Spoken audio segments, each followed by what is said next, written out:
കണ്ണാ നിൻ കഥയാകും അമൃതം കന്നത്തിലെന്നും കേൾക്കേണം.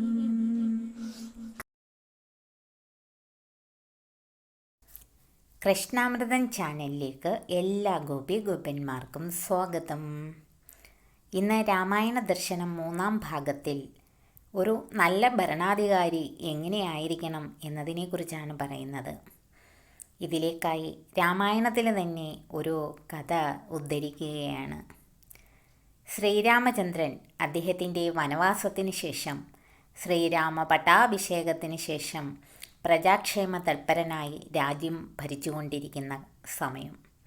അപ്പോൾ അദ്ദേഹത്തിൻ്റെ ദിനചര്യ എങ്ങനെയാണെന്ന് വെച്ചാൽ, അദ്ദേഹം പ്രഭാതം മുതൽ ഉച്ച സമയം വരെ തൻ്റെ രാജ കൊട്ടാരത്തിൽ തൻ്റെ പ്രജകൾക്ക് വേണ്ടിയാണ് അദ്ദേഹം സമയം നീക്കി വച്ചിരിക്കുന്നത്. ഈ സമയം അദ്ദേഹത്തിൻ്റെ രാജ്യത്തിലെ പ്രജകൾക്ക് എന്തെങ്കിലും ആവശ്യങ്ങളുണ്ടെങ്കിൽ അദ്ദേഹത്തിനെ സമീപിക്കാം. അങ്ങനെ ഒരു ദിവസം ശ്രീരാമചന്ദ്രൻ തൻ്റെ അനുജനായ ലക്ഷ്മണനോട് പറയുകയാണ്, ലക്ഷ്മണ, നീ പോയിട്ട് നോക്കിയിട്ട് വരൂ, കാര്യാർത്ഥികൾ ആരെങ്കിലും ഇന്ന് എത്തിയിട്ടുണ്ടോ എന്ന്. അപ്പോൾ ഈ കാര്യാർത്ഥികൾ എന്ന് പറഞ്ഞാൽ രാജാവിനെ കണ്ട് ഓരോ കാര്യങ്ങൾ, ആവശ്യങ്ങൾ അർത്ഥിക്കാൻ ആവശ്യപ്പെടാൻ വരുന്നവരാണ്. അതായത് ഇന്നത്തെ കാലഘട്ടത്തിലാണെങ്കിൽ മന്ത്രിമാരെ, MLA-മാരെ ഒക്കെ പോയി കണ്ട് നിവേദനം കൊടുക്കുമല്ലോ, നമ്മുടെ ഓരോ ആവശ്യങ്ങൾ പറഞ്ഞിട്ട്.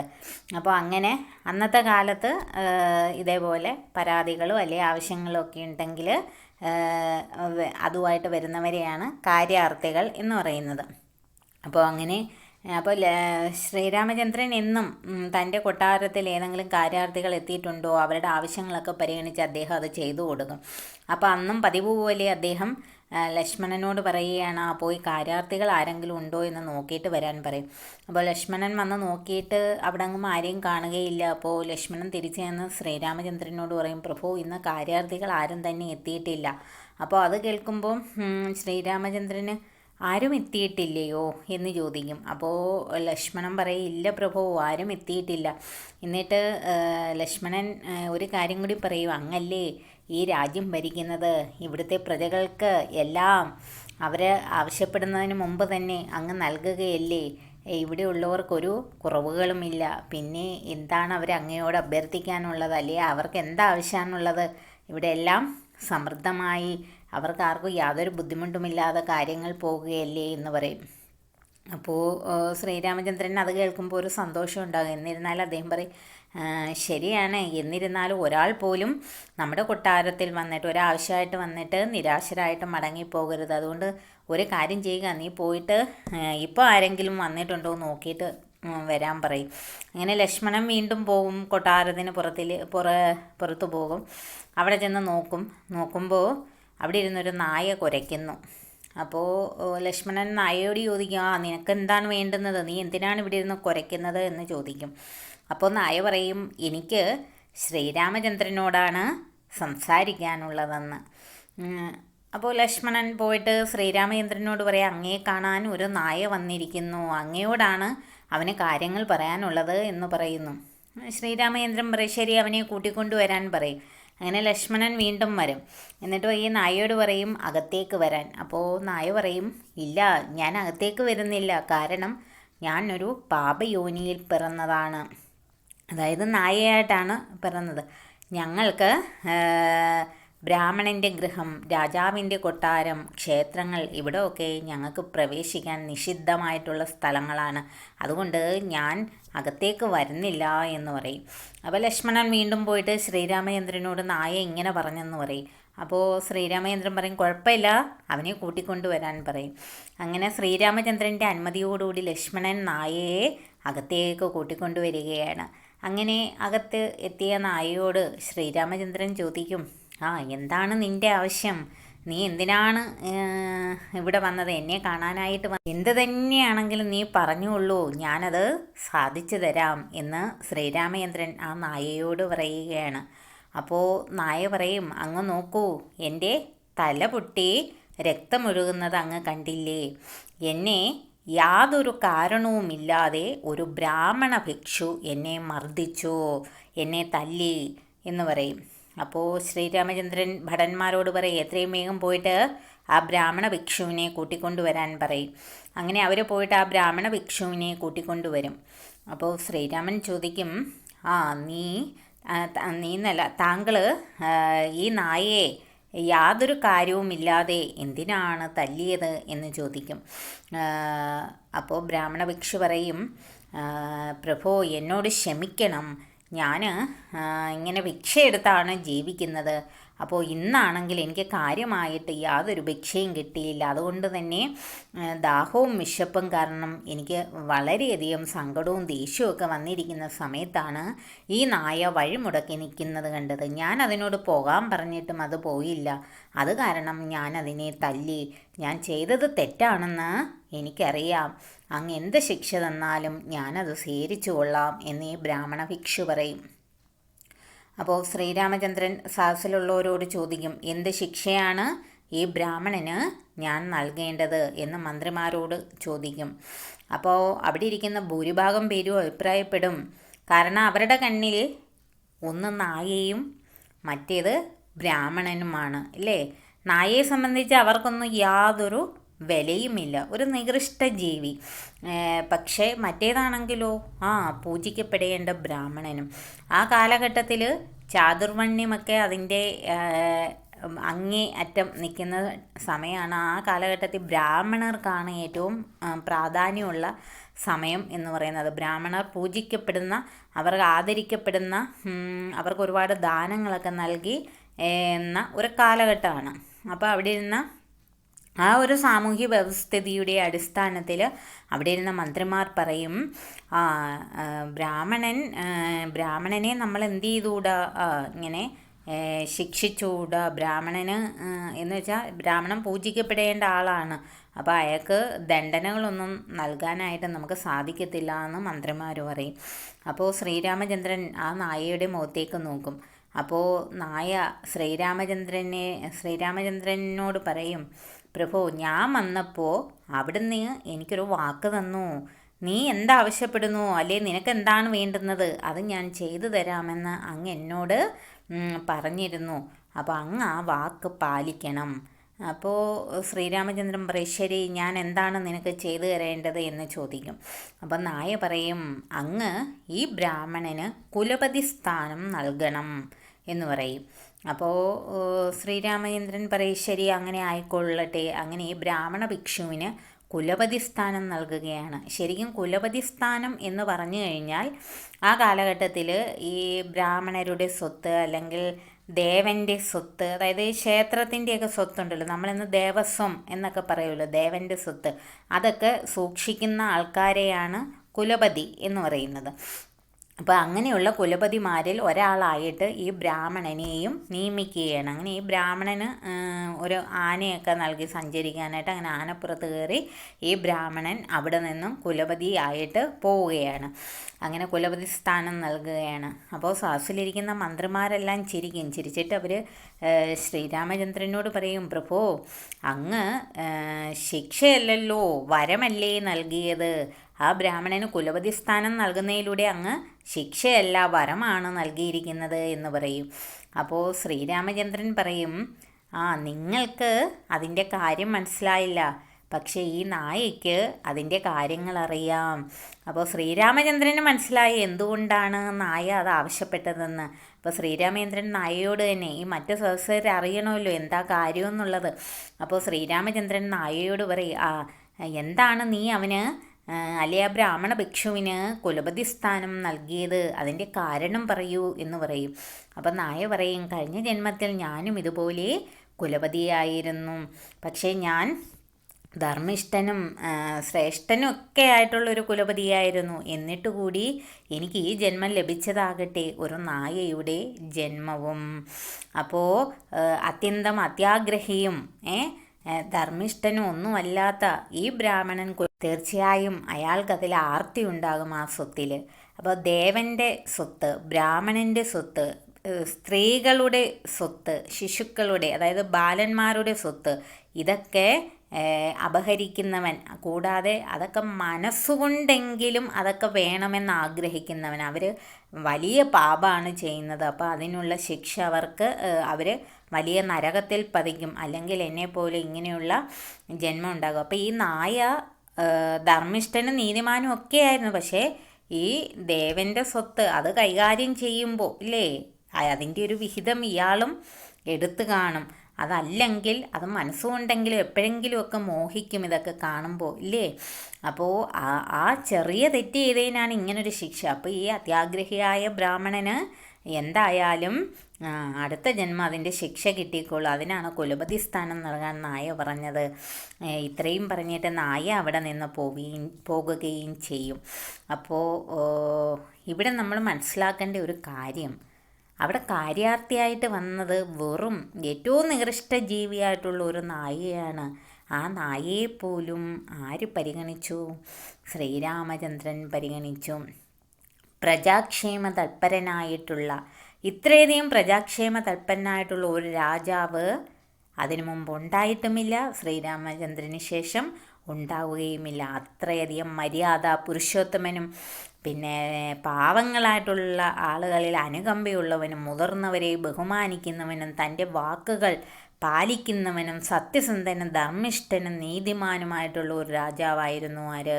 ശ്രീരാമചന്ദ്രൻ എന്ന് പറയുന്നത്. അപ്പോൾ ആ കാര്യാർത്ഥികളെ അദ്ദേഹം എങ്ങനെയാണ് പരിഗണിച്ചിരുന്നതെന്ന് ഈ ഒരു കഥ മാത്രം കേട്ടാൽ മതി നമുക്ക് മനസ്സിലാകും ഇല്ലേ. ഒരു നായയെപ്പോലും അദ്ദേഹം അവൻ്റെ ആവശ്യങ്ങൾ പോലും അദ്ദേഹം അതിന് വലിയ പ്രാധാന്യം നൽകിയിരുന്നു. അപ്പോൾ നമ്മൾ കേരളീയരെ സംബന്ധിച്ച് നമ്മൾ എങ്ങനെയൊരു രാജ്യമാണ് അല്ലെ എങ്ങനെയൊരു നാടാണ് സ്വപ്നം കാണുന്നതെന്ന് ചോദിച്ചാൽ നമ്മൾ പറയും മാവേലി നാടാണ് നമ്മൾ സ്വപ്നം കാണുന്നതെന്ന്. കാരണം എന്താണ്? ആ കാലഘട്ടത്തിൽ കള്ളമില്ലായിരുന്നു, ചതിയില്ലായിരുന്നു ഇല്ലേ, മോഷണങ്ങളില്ലായിരുന്നു, അതുപോലെ ബാലമരണങ്ങളില്ലായിരുന്നു, ആദിവ്യാധികളില്ലായിരുന്നു, സമ്പൽ സമൃദ്ധമായിരുന്നു ഇല്ലേ, പ്രകൃതി ദുരന്തങ്ങളില്ലായിരുന്നു. അങ്ങനെ എന്തുകൊണ്ടും ശ്രേഷ്ഠമായ ഒരു കാലഘട്ടമാണ് മഹാബലിയുടെ ഭരണകാലം എന്ന് പറയുന്നത് പോലെ നോർത്ത് ഇന്ത്യൻസിനോട് ചോദിച്ചാൽ എങ്ങനെയുള്ള ഒരു നാടാണ് അവർ സ്വപ്നം കാണുന്നതെന്ന് പറഞ്ഞാൽ രാമരാജ്യം. കാരണം രാമരാജ്യവും ഇതുപോലെയായിരുന്നു. രാമൻ രാജ്യം ഭരിക്കുന്ന സമയം ഭൂമി നന്നായി വിളയുമായിരുന്നു, യഥാസമയം മഴ ലഭിച്ചിരുന്നു, പിന്നെ ആദിവ്യാധികൾ ഉണ്ടായിരുന്നില്ല, ബാലമരണങ്ങൾ ഉണ്ടായിരുന്നില്ല, സ്ത്രീകൾക്ക് വൈധവ്യം സംഭവിച്ചിരുന്നില്ല, എല്ലാവർക്കും ആയുസ് വളരെ കൂടുതലായിരുന്നു. അങ്ങനെ എന്തുകൊണ്ട് സമ്പൽ സമൃദ്ധവുമായിരുന്നു രാജ്യം. അപ്പോൾ അവിടെ നമ്മൾ മനസ്സിലാക്കേണ്ടത് ഒരു ഭരണാധികാരി ആ ഭരണാധികാരി നന്നായാൽ രാജ്യം മൊത്തത്തിൽ നന്നാകും. അവിടുത്തെ പ്രകൃതിയും അതുപോലെയായിരിക്കും. കാരണം പ്രകൃതിയെ സംരക്ഷിക്കേണ്ടതിൻ്റെ ഉത്തരവാദിത്വം ആർക്കാണ്? ഭരണാധികാരിക്കാണ്. പ്രകൃതിയെ ഇപ്പോൾ പ്രജകളുടെ ക്ഷേമം മുൻനിർത്തി രാജ്യം ഭരിക്കുമ്പോൾ തന്നെ പ്രകൃതിയെയും മറ്റ് ജീവജാലങ്ങളെയും രാജാവ് എന്ത് ചെയ്യണം? പരിഗണിക്കണം. അല്ലാതെ മനുഷ്യനെ മാത്രം പ്രജകളായിട്ട് മാത്രം കണ്ടാൽ പോരാ. അവരുടെ ആവശ്യങ്ങൾ മാത്രം എല്ലാം നോക്കണം. പ്രകൃതിയെ സംരക്ഷിക്കണം, പ്രകൃതിയിലെ മറ്റ് ജന്തുജാലങ്ങളെയും സസ്യജാലങ്ങളെയും സംരക്ഷിക്കണം, അതോടൊപ്പം തൻ്റെ പ്രജകളെയും സംരക്ഷിക്കണം. ഇനി പിന്നെ എത്രത്തോളം ശ്രീരാമചന്ദ്രൻ പ്രജാക്ഷേമ തൽപരനായിരുന്നു എന്നുള്ളതിൻ്റെ മറ്റൊരു ഉദാഹരണമാണ് സീതാദേവിയെ ഉപേക്ഷിക്കുന്നത് അല്ലേ. അപ്പോൾ സീതാദേവിയെ ഉപേക്ഷിക്കുന്നതിനുള്ള ഒരു കാരണം എന്ന് പറയുന്നത് ശ്രീരാമചന്ദ്രൻ്റെ ഈ അമിതമായ പ്രജാക്ഷേമ താല്പര്യം തന്നെയാണ്. അതായത് അദ്ദേഹം രാജ്യം ഭരിക്കുമ്പോൾ ചാരന്മാരെ വിടും, തൻ്റെ പ്രജകൾക്ക് എന്തെങ്കിലും കുറവുകളുണ്ടോ എന്നൊക്കെ അറിയാനായിട്ട്. എന്നിട്ട് ഈ ചാരന്മാർ എല്ലാം ചുറ്റിക്കറങ്ങി വരുമ്പോൾ ശ്രീരാമചന്ദ്രൻ ചോദിക്കും, പ്രജകൾ എന്നെപ്പറ്റി, എൻ്റെ ഭരണത്തെപ്പറ്റി അവരെന്താണ് പറയുന്നത്? അതുപോലെ എൻ്റെ അനുജന്മാരായ ഭരതൻ, ലക്ഷ്മണൻ, ശത്രുഘ്നൻ ഇവരെപ്പറ്റി എന്തു പറയുന്നു? ഞങ്ങളുടെ പത്നിമാരെ പറ്റി, സീതയെപ്പറ്റി എന്തു പറയുന്നു? ഇതൊക്കെ ശ്രീരാമചന്ദ്രൻ ചാരന്മാരോട് അന്വേഷിക്കുകയാണ്. അപ്പോൾ അവർ ഈ പ്രജകൾ സംസാരിക്കുന്ന കാര്യങ്ങളൊക്കെ ശ്രീരാമചന്ദ്രനെ അറിയിക്കും. എന്തെങ്കിലും കുറവുകളുണ്ടെങ്കിൽ ശ്രീരാമചന്ദ്രൻ അത് അറിയാൻ സാധിക്കും. അപ്പോൾ അവർ പറയുക, അങ്ങ് രാവണനെ വധിച്ച കാര്യം, അവിടെ സമുദ്രത്തിൽ ചിറകെട്ടിയത് അത് മറ്റാർക്കും സാധിക്കുന്ന കാര്യമല്ല, അത് അങ്ങ് ചെയ്തു. അതേപോലെ രാക്ഷസ രാജാവായ രാവണനെ വധിച്ചു. അതൊക്കെ ആളുകൾ വളരെയധികം അങ്ങേ പുകഴ്ത്തിയാണ് അവർ സംസാരിക്കുന്നത് എന്നൊക്കെ ഈ ചാരന്മാർ പറയും. അപ്പോൾ ശ്രീരാമചന്ദ്രൻ പറയും, നല്ല കാര്യങ്ങൾ മാത്രമല്ല, അവർ പറഞ്ഞ മോശം കാര്യങ്ങളുണ്ടെങ്കിൽ അതും പറയൂ എന്ന് പറയും. അപ്പോൾ ഈ ചാരന്മാർ കുറച്ചു നേരം മിണ്ടാതെ ഇരിക്കും. അപ്പോൾ ശ്രീരാമചന്ദ്രൻ ഒന്നും കൂടി പറയും, കുഴപ്പമില്ല, എന്തു തന്നെയായാലും പറയൂ, കുറവുകളുണ്ടെങ്കിൽ നമുക്കത് പരിഹരിക്കണമല്ലോ. അപ്പം നിങ്ങൾ മടി വിചാരിക്കേണ്ട, എന്തു തന്നെയായാലും എന്നോട് പറയൂ എന്ന് പറയും. അപ്പോൾ ഈ ചാരന്മാർ പറയും, പ്രഭു, ചില ആൾക്കാർ മറ്റു ചില അപവാദങ്ങൾ പറയുന്നുണ്ട്. അപ്പോൾ ശ്രീരാമചന്ദ്രൻ ചോദിക്കുക, എന്താണ് അവർ പറയുന്നത്?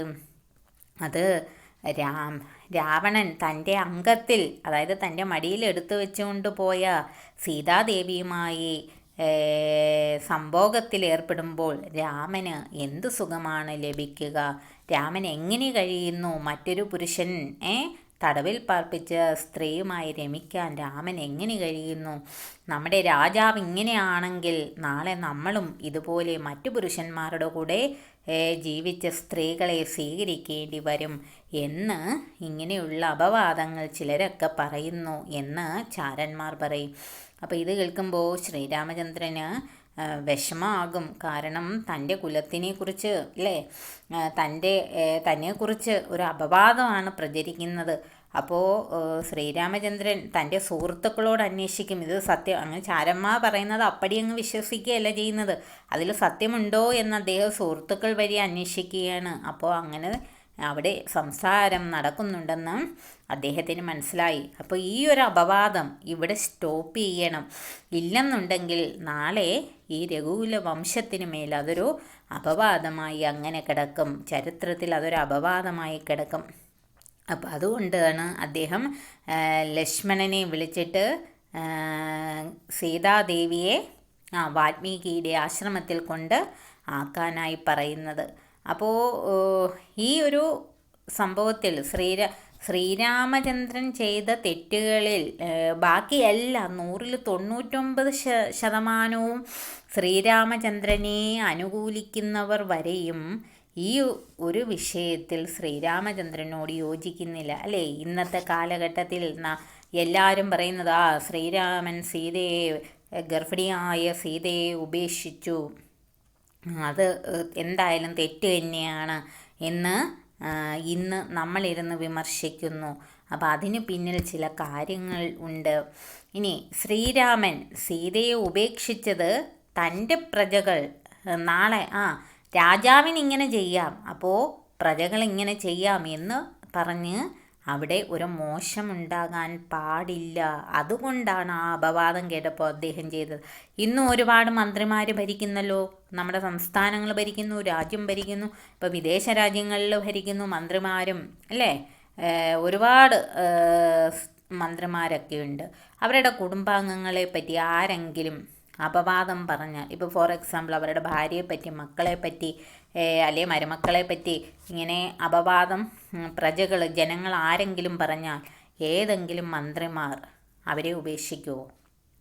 ഇല്ല, ആരും ഉപേക്ഷിക്കത്തില്ല. ആ അപവാദത്തെ മൈൻഡ് പോലും ചെയ്യത്തില്ല. ഒന്നീ അപവാദത്തെ മൈൻഡ് ചെയ്യത്തില്ല, അല്ലേ അപവാദം പറയുന്നവനെ ശിക്ഷ കൊടുക്കും അല്ലേ? ഇത് രണ്ടിൽ ഏതെങ്കിലും ആയിരിക്കും ഇന്നത്തെ കാലത്ത് നടക്കുന്നത്.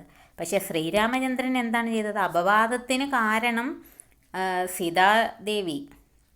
ആ സീതാദേവിയെ ഉപേക്ഷിക്കുക, അതാണ് അദ്ദേഹം ചെയ്തത്. എന്തിനു വേണ്ടി? പ്രജകൾക്ക് വേണ്ടി. അപ്പോൾ പ്രജകളുടെ വാക്കിന് അത്രത്തോളം, ആ പ്രജകളുടെ ക്ഷേമത്തിന് വേണ്ടി, അവരുടെ വാക്കിന് വേണ്ടി അദ്ദേഹം എന്താണ് തൻ്റെ ഭാഗം, തന്നെ മാതൃകയാക്കി ആരും മോശമെന്ന് പറയരുത്, അതിനു വേണ്ടിയിട്ടാണ് അദ്ദേഹം അത് ചെയ്തത്. ഇനി നേരെ തിരിച്ച് അദ്ദേഹം മറ്റൊരു തീരുമാനം എടുക്കുകയാണെന്ന് വിചാരിക്കുക. ഇപ്പോൾ ഭാര്യയ്ക്കെതിരെ ദുഷ്പ്രചരണം വന്നു, അതിൽ അദ്ദേഹം എന്ത് ചെയ്യുന്നു? രാജ്യഭാരം കളഞ്ഞിട്ട് അനിയന്മാരെ ഏൽപ്പിച്ചിട്ട് ഇദ്ദേഹം തൻ്റെ പത്നിയായ സീതയ്ക്കൊപ്പം വീണ്ടും പോവുകയാണെങ്കിൽ അത് ചരിത്രം മറ്റൊരു തരത്തിൽ ചരിത്രം മറ്റൊരു തരത്തിൽ പറയും, ശ്രീരാമൻ പെൺകോന്തനായിട്ടുള്ള ആളാണ്, ആണ്ടതാണ്ട് സീതാദേവിക്ക് അടിമപ്പെട്ട് സീതാദേവിയുടെ കൂടെ രാജ്യഭാരം വലിച്ചെറിഞ്ഞ് പോയിരിക്കുന്നു എന്നല്ലേ പറയുള്ളൂ. അപ്പം ശ്രീരാമൻ എന്ത് ചെയ്താലും നെഗറ്റീവ് പറയേണ്ടവർ നെഗറ്റീവ് പറയും. ഇത് ഞാൻ ന്യായീകരിക്കുകയല്ല. സീതാദേവിയെ സംബന്ധിച്ച് അത്യന്തം ഒരു പെണ്ണിനും സഹിക്കാൻ പറ്റാത്ത കാര്യമാണ് ശ്രീരാമചന്ദ്രൻ ചെയ്തത്. പക്ഷേ സീതാദേവി അവിടെ മനസ്സിലാക്കിയാണ് തൻ്റെ ഭർത്താവിൻ്റെ കുടുംബത്തിൻ്റെ യശസ്സിന് വേണ്ടിയാണ് അദ്ദേഹം തന്നെ ഉപേക്ഷിച്ചത്. അപ്പം താൻ അത് സ്വീകരിക്കണമെന്ന് മനസ്സിലാക്കി സീതാദേവി പോവുകയാണ്. നമുക്ക് അത്യന്തം വേദനയുള്ള കാര്യമാണ്. ശ്രീരാമനെ സംബന്ധിച്ച് അത് അത്യന്തം വേദനയുള്ള കാര്യമാണ്. കാരണം ശ്രീരാമൻ അറിയാം സീത അഗ്നിശുദ്ധി വരുത്തി, സീത പതിവ്രതയാണെന്ന് ശ്രീരാമൻ അറിയാം. കാരണം രാവണൻ്റെ അവിടെ നിന്ന് യുദ്ധം കഴിഞ്ഞ് രാവണൻ്റെ നിഗ്രഹത്തിന് ശേഷം ശ്രീരാമൻ സീതാദേവിയെ സ്വീകരിക്കുന്നതിന് മുമ്പ് അഗ്നിശുദ്ധി വരുത്തിയാണ് വന്നത്. അപ്പോൾ സീതാദേവി 100% പതിവ്രതയും പരിശുദ്ധയുമാണെന്ന് ശ്രീരാമൻ അറിയാം. പക്ഷേ ഈ പ്രജകൾ, അപ്പോൾ അദ്ദേഹം സ്വയം ദുഃഖം സഹിച്ചുകൊണ്ട് പ്രജകളുടെ സന്തോഷത്തിന് വേണ്ടി അദ്ദേഹം തൻ്റെ സുഖത്തെ ഉപേക്ഷിക്കുകയാണ്, തൻ്റെ പ്രിയപ്പെട്ടതിനെ അദ്ദേഹം ഉപേക്ഷിക്കുകയാണ്. അപ്പോൾ അതിനു മുമ്പ് അദ്ദേഹം അത് അങ്ങനെ ചെയ്തിട്ടുണ്ട്. ഇപ്പോൾ അച്ഛൻ്റെ വാക്ക്, അച്ഛൻ്റെ സത്യം പാലിക്കാൻ വേണ്ടി 14 വർഷം മുമ്പ് അദ്ദേഹം വനവാസത്തിന് പോയി, 14 വർഷക്കാലം അദ്ദേഹത്തിന് വേണമെങ്കിൽ എന്ത് ചെയ്യാം, അച്ഛൻ കാട്ടിൽ പോകാൻ പറയുമ്പോൾ എനിക്ക് കാട്ടിൽ പോകാൻ പറ്റില്ല എന്ന് വേണമെങ്കിൽ പറയാം. ദുർഘടമായി എന്തെല്ലാം ബുദ്ധിമുട്ടുകളും ത്യാഗവുമാണ് അദ്ദേഹം സഹിച്ചത്, ബ്രഹ്മചാരിയായിട്ട് ഈ കാഷായ വസ്ത്രവും ധരിച്ച് ജടാവൽക്കലങ്ങൾ കൊണ്ട് കല്ലും മുള്ളും രാക്ഷസന്മാരും ക്രൂരജന്തുക്കളും ഉള്ള കാട്ടിലൂടെ പോയി പിന്നെ രാവണൻ ഭാര്യയെ തട്ടിക്കൊണ്ട് എന്തെല്ലാം അദ്ദേഹം ഒരു സുഖം അനുഭവിച്ചോ? ഇല്ല.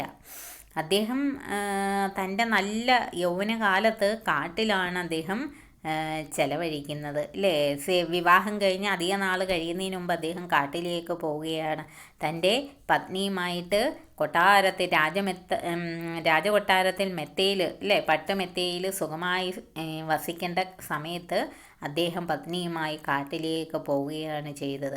അവിടെ എന്തിനു വേണ്ടിയിട്ടാണ് അദ്ദേഹം ആ ത്യാഗം സഹിച്ചത്, ആ വിഷമം സഹിച്ചത്? തൻ്റെ പിതാവിൻ്റെ സത്യത്തെ പാലിക്കാൻ, തൻ്റെ കുലത്തിന് ഒരിക്കലും സത്യലംഘനമുണ്ടായി വാക്ക് പാലിച്ചില്ല എന്ന് ഉള്ള മോശം പേരുണ്ടാകാതിരിക്കുക. അപ്പോൾ ശ്രീരാമചന്ദ്രൻ്റെ ആ ഒരു സ്വഭാവം നമുക്ക് മനസ്സിലാവും, സത്യത്തിന്, പറയുന്ന വാക്കിന്, അതുപോലെ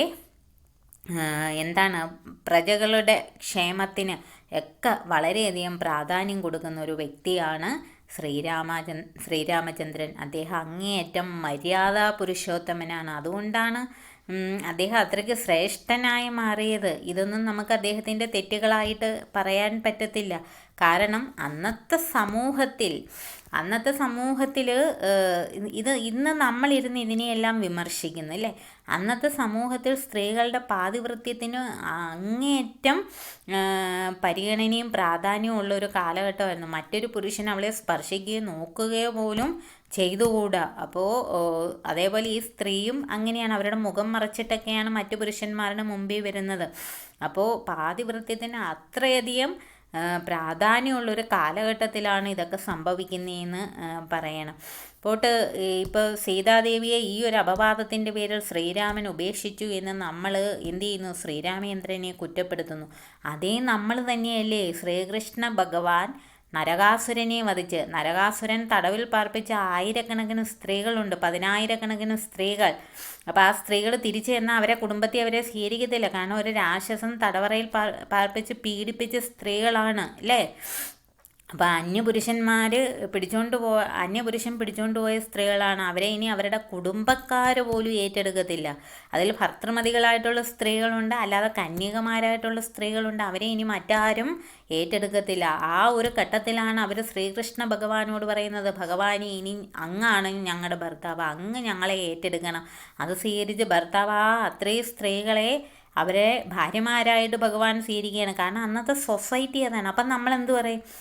ശ്രീകൃഷ്ണൻ ശ്രീകൃഷ്ണൻ പെണ്ണുങ്ങളുടെ കൂടെ നടക്കുന്ന, അല്ലെങ്കിൽ അത്രയും പെണ്ണുങ്ങളെ ഭാര്യമാരായിട്ട് ശ്രീകൃഷ്ണൻ സ്വീകരിച്ചു എന്നും പറഞ്ഞ് നമ്മൾ അദ്ദേഹത്തെ കുറ്റം പറയും. ഇപ്പോൾ ശ്രീരാമചന്ദ്രൻ അപവാദത്തിൻ്റെ പേരിൽ സീതയെ അതും കുറ്റം പറയും, ഇതും കുറ്റം പറയും. ഇന്നത്തെ സൊസൈറ്റി വെച്ച് നമ്മൾ അതിനെയൊന്നും വിലയിരുത്തരുത്. ഇന്നും അങ്ങനെ തന്നെയാണല്ലോ. ഒരു പെൺകുട്ടി ഇപ്പോൾ അവളൊരു പ്രതിസന്ധി ഘട്ടത്തിൽ ഏർപ്പെട്ടപ്പോൾ ഒരു പുരുഷൻ വന്ന് അവളെ രക്ഷിച്ചിട്ട് ഒരു പക്ഷേ അവർക്ക് അന്ന് അവരെ വീട്ടിൽ പോകാൻ പറ്റിയില്ല. അവരൊരിടത്ത് ഒരുമിച്ച് ഒരു മുറിയിൽ താമസിച്ചിട്ട് പിറ്റേന്ന് അവർ വീട്ടിൽ പോകുന്നു. വീട്ടിൽ പോയി കഴിഞ്ഞാൽ എന്താണ്, ഒരു രാത്രി ഒരു പുരുഷൻ്റെ കൂടെ കഴിഞ്ഞ സ്ത്രീയാണ്. അവളുടെ എല്ലാം പോയി, ചാരിത്രം പോയി. അവിടെ ഒന്നും സംഭവിച്ചിട്ടില്ലെങ്കിൽ കൂടി നമ്മളെന്താണ്, നമ്മുടെ ആറ്റിറ്റ്യൂഡ് എന്താണ്? മോശം, അവിടെ മോശം സംഭവിച്ചു എന്നേ നമ്മൾ പറയത്തുള്ളൂ. അപ്പം എന്തെങ്കിലും ദോഷം കണ്ടെത്തുന്നവരാണ് നമ്മൾ. അപ്പോൾ ശ്രീരാമചന്ദ്രൻ തീരുമാനമെടുത്തത് അന്നത്തെ സാമൂഹ്യ വ്യവസ്ഥിതിയുടെ അടിസ്ഥാനത്തിലാണ്. സ്ത്രീയെ മറ്റൊരു പുരുഷൻ സ്പർശിച്ച സ്ത്രീ അവളുടെ ചാരിത്രം, പാതിവൃത്യം ഇതൊക്കെ നഷ്ടപ്പെടും. അങ്ങനെയുള്ള സ്ത്രീകളെ പിന്നെ ആരും ഏറ്റെടുക്കാൻ തയ്യാറാകത്തില്ല. പക്ഷേ അഗ്നിശുദ്ധി വരുത്തിയ സീതയെ ശ്രീരാമൻ സ്വീകരിക്കുകയും കൊണ്ടുവരികയും ചെയ്തു. പക്ഷേ പ്രജകൾ അത് പറഞ്ഞ് പിന്നീട് വഴിതെറ്റിയാൽ അതിൻ്റെ മോശം രാജാവിനെയാണ് പ്രജകൾ മാതൃകയാക്കുന്നത്. അപ്പോൾ രാജാവ് ഇങ്ങനെ ചെയ്തു, അതുകൊണ്ട് ഞങ്ങൾക്കും ഇങ്ങനെയൊക്കെ ആകാം, അല്ലെങ്കിൽ ഇങ്ങനെ ചെയ്യേണ്ടി വരും എന്നൊക്കെ ആളുകൾ അപവാദം പറഞ്ഞാൽ അതിനെ നീക്കേണ്ടത് രാജാവിൻ്റെ ഉത്തരവാദിത്തമാണ്. അത് നമ്മൾ അവിടെ കുടുംബ ബന്ധങ്ങൾക്കല്ല ശ്രീരാമൻ വില കൽപ്പിച്ചത്. അദ്ദേഹം പ്രാണവേദനയോടുകൂടിയാണ് സീതാദേവിയെ ഉപേക്ഷിക്കുന്നത്. എന്നിരുന്നാലും തൻ്റെ പ്രജകൾക്ക് മുന്നിൽ തൻ്റെ കുലത്തിനോ വംശത്തിനോ അല്ലെ ഈ കുടുംബത്തിനോ ഒന്നും ഒരു അപവാദവും ഉണ്ടാകാൻ പാടില്ല. തന്നെ മാതൃകയാക്കി പ്രജകളാരും നാളെ ദുഷിക്കാൻ പാടില്ല എന്ന് ശ്രീരാമചന്ദ്രന് ഉത്തമ ബോധ്യമുള്ള അതായത് അദ്ദേഹത്തിൻ്റെ കുടുംബത്തിനേക്കാൾ ഉപരി പ്രജകളുടെ ക്ഷേമം, അതാണ് അദ്ദേഹം നോക്കിയത്. അതേപോലെ സത്യസന്ധനാണ്, ധർമ്മിഷ്ഠനാണ്, നീതിമാനാണ്, ശാന്തശീലനാണ്, വീര്യവാനാണ്. ഇങ്ങനെ ഒരുപാട് ഗുണങ്ങളുള്ള ആളാണ് ശ്രീരാമൻ. അതുകൊണ്ടാണ് ശ്രീരാമൻ ഒരു ഭരണാധികാരി എങ്ങനെയായിരിക്കണം ഇങ്ങനൊരു ഭരണാധികാരി ഇനി ഉണ്ടാകുകയില്ല, ഉണ്ടായിട്ടുമില്ല. അപ്പോൾ അത്രയും നല്ലൊരു ഭരണാധികാരിയാണ് ശ്രീരാമചന്ദ്രൻ. അദ്ദേഹത്തിൻ്റെ ഭരണം എന്ന് പറഞ്ഞാൽ നമ്മളിന്ന് കുടുംബങ്ങളെ അങ്ങ് ഉപേക്ഷിക്കണമെന്നല്ല പറയുന്നത്. പ്രജകളുടെ ക്ഷേമമായിരിക്കണം ഒരു ഭരണാധികാരിയുടെ പ്രധാനപ്പെട്ട അജണ്ട എന്ന് പറയുന്നത്. അതിൽ പലതരത്തിലുള്ള ആൾക്കാരുണ്ടായിരിക്കും അല്ലേ. ജീവജാലങ്ങളുടെ കാര്യങ്ങൾ നോക്കണം, പ്രകൃതിയുടെ കാര്യങ്ങൾ നോക്കണം, മറ്റ് മനുഷ്യരുടെ കാര്യങ്ങൾ നോക്കണം. മനുഷ്യരിൽ തന്നെ അന്ന് ചാതുർവർണ്ണ്യമുണ്ട്. അപ്പോൾ ഇന്നാണെങ്കിൽ ചാതുർവർണ്ണ്യത്തിന് വരെ അനവധി പലതരത്തിലുള്ള ആൾക്കാരുണ്ട്. ഇന്ന് പല സർക്കാരുകളും ചെയ്യുന്ന എന്തുവാ, ഒരു വിഭാഗത്തെ പ്രീണിപ്പിക്കും, വോട്ട് ബാങ്ക് നോക്കിയാണ് ഭരണം നടത്തുന്നത് ഇല്ലേ. ഇവരെ പ്രീണിപ്പിച്ചാൽ നമുക്ക് വോട്ട് കിട്ടും, അല്ലെങ്കിൽ അവരെ പ്രീണിപ്പിച്ചാൽ നമുക്ക് വോട്ട് കിട്ടും. അങ്ങനല്ല, എല്ലാ പ്രജകളെയും തുല്യരായി കാണണം. തുല്യരായി കണ്ട് എന്ത് ചെയ്യണം, ഭരണം നടത്തണം. അതാണ് ഒരു നല്ല ഭരണാധികാരി ചെയ്യേണ്ടത്. എല്ലാ ജനങ്ങളുടെ ആവശ്യങ്ങളെ പരിഗണിക്കാൻ ഭരണാധികാരിക്ക് കഴിയണം. അപ്പോൾ ശ്രീരാമചന്ദ്രൻ എങ്ങനെയാണ് ഒരു നല്ല ഭരണാധികാരിയായത്? അദ്ദേഹത്തിൻ്റെ കുടുംബജീവിതത്തിൽ അത് ശരിയോ തെറ്റോ അതൊന്നും നമുക്ക് വിലയിരുത്താൻ പറ്റത്തില്ല. കാരണമെന്ന് പറഞ്ഞാൽ അത് അന്നത്തെ സാമൂഹ്യ സാഹചര്യങ്ങളെ ഇന്ന് നമ്മൾ ഓരോ ജീവിത രീതി ഇന്നത്തെ സൊസൈറ്റിക്ക് അനുസരിച്ചാണ്. ഇപ്പോൾ ഒരു 10-15 വർഷം മുമ്പ് ആൺകുട്ടികളും പെൺകുട്ടികളും ഒരുപാടങ്ങ് മിങ്കിൾ ചെയ്യത്തില്ലായിരുന്നു ഇല്ലേ. ക്ലോസ് ആയിട്ട് സംസാരിക്കുക, എല്ലാവർക്കും ഒരു പേടിയും ഭയമൊക്കെ ഉണ്ടായിരുന്നു. പക്ഷേ ഇന്ന് നമ്മൾ നോക്കിക്കഴിഞ്ഞാൽ ഇപ്പോൾ സമൂഹം സൊസൈറ്റി കുറേ കൂടി ഡെവലപ്പായപ്പോൾ അവർ കുറേ കൂടി ഫ്രീ ആയിട്ട് ക്ലോസ് ആയിട്ടൊക്കെ ഇടപെടുന്നു ഇല്ലേ. അവരുടെ ഫ്രണ്ട്ഷിപ്പൊക്കെ കൂടുതൽ ക്ലോസ് ആയിട്ട് വരുന്നുണ്ട്. അപ്പോൾ ഇന്നത്തെ സൊസൈറ്റി ഇതാണ്. ഇനി നാളെ ഒരു 10 വർഷം കഴിയുമ്പോൾ സൊസൈറ്റി ഇതായിരിക്കത്തില്ല. അപ്പോൾ ഇതിൻ്റെ കൾച്ചർ കുറേ കൂടി മാറും. അപ്പം കഴിഞ്ഞ ജനറേഷനിലുള്ളവരെ ഇന്നത്തെ ജനറേഷൻ്റെ പ്രവൃത്തികൾ കാണുമ്പോൾ ഞങ്ങളിങ്ങനെ ആയിരുന്നില്ല, അപ്പോൾ ഇവർ ചെയ്യുന്നത് തെറ്റ്. അല്ലെങ്കിൽ ഇന്നത്തെ ജനറേഷൻ പഴയ ജനറേഷൻ ഇങ്ങനെയൊക്കെ പ്രവർത്തിച്ചെന്ന് പറയുമ്പോൾ അവർ ചെയ്തത് മോശമാണ്, ഇതാണ് ശരിയെന്ന് നമുക്ക് ന്യായീകരിക്കാൻ പറ്റത്തില്ല. നമുക്ക് അതിനെയൊന്നും വിലയിരുത്താനോ വിധി പറയാനോ ഒന്നും പറ്റത്തില്ല. കാരണം ഓരോ കാലഘട്ടത്തിലും സൊസൈറ്റിക്ക് ഓരോ നിയമങ്ങളുണ്ട്. അതനുസരിച്ചായിരിക്കും ആ നിയമങ്ങളെ രാജാവ് ഉൾപ്പെടെ എല്ലാവരും പാലിക്കേണ്ടതായിട്ടുണ്ട്. അപ്പോൾ അങ്ങനെയാണ് ശ്രീരാമചന്ദ്രൻ എന്ന് പറയുന്ന ആ ഒരു ഭരണാധികാരി രാമായണത്തിലെ ഏറ്റവും പ്രധാനപ്പെട്ട ദർശനങ്ങളിൽ ഒന്നാണ് ഒരു ഭരണാധികാരി എങ്ങനെയായിരിക്കണം എന്നുള്ളത്. അതുപോലെ ശ്രീരാമചന്ദ്രൻ ഭരണം നടത്തുമ്പോൾ ഒറ്റയ്ക്ക് അങ്ങ് തീരുമാനം എടുക്കുകയില്ല. അദ്ദേഹത്തിൻ്റെ സഹോദരങ്ങളോട് ആലോചിക്കുന്നുണ്ട്, മന്ത്രിമാരോട് ആലോചിക്കുന്നുണ്ട്, പിന്നെ രഹസ്യമായിട്ട് പ്രജകളുടെ അഭിപ്രായങ്ങൾ അറിയുന്നുണ്ട്. ഇതെല്ലാം നോക്കിയിട്ടാണ് അദ്ദേഹം തീരുമാനങ്ങൾ എടുത്തിരുന്നത്. അപ്പോൾ അദ്ദേഹം ഒരു നല്ല ഭരണാധികാരിയാണ്. ഒരു നല്ല ഭരണാധികാരി, നല്ല ഭരണം കാഴ്ചവെക്കണമെന്നുള്ളവർക്ക് മാതൃകയാക്കുക ഒരു ഭരണാധികാരിയാണ് ശ്രീരാമചന്ദ്രൻ എന്ന് പറയുന്നത്. അപ്പോൾ എല്ലാ ഗോപന്മാർക്കും ശ്രീരാമചന്ദ്രൻ്റെയും സീതാദേവിയുടെയും രാധാകൃഷ്ണന്മാരുടെ അനുഗ്രഹം ഉണ്ടാകട്ടെ എന്ന് പ്രാർത്ഥിക്കുന്നു. രാമായണ ദർശനം അടുത്ത ഭാഗവുമായിട്ട് ഞാൻ വീണ്ടും വരും. അപ്പോൾ എല്ലാവരും ഇത് കാണണം. നിങ്ങൾക്ക് ഇഷ്ടമായെങ്കിൽ ഇത് നിങ്ങളുടെ സുഹൃത്തുക്കൾക്കൊക്കെ ഷെയർ ചെയ്ത് കൊടുക്കണം. അപ്പോൾ എല്ലാവർക്കും ഒരിക്കൽ കൂടി ഭഗവാന്റെ അനുഗ്രഹം ഉണ്ടാകട്ടെ എന്ന് പ്രാർത്ഥിക്കുന്നു.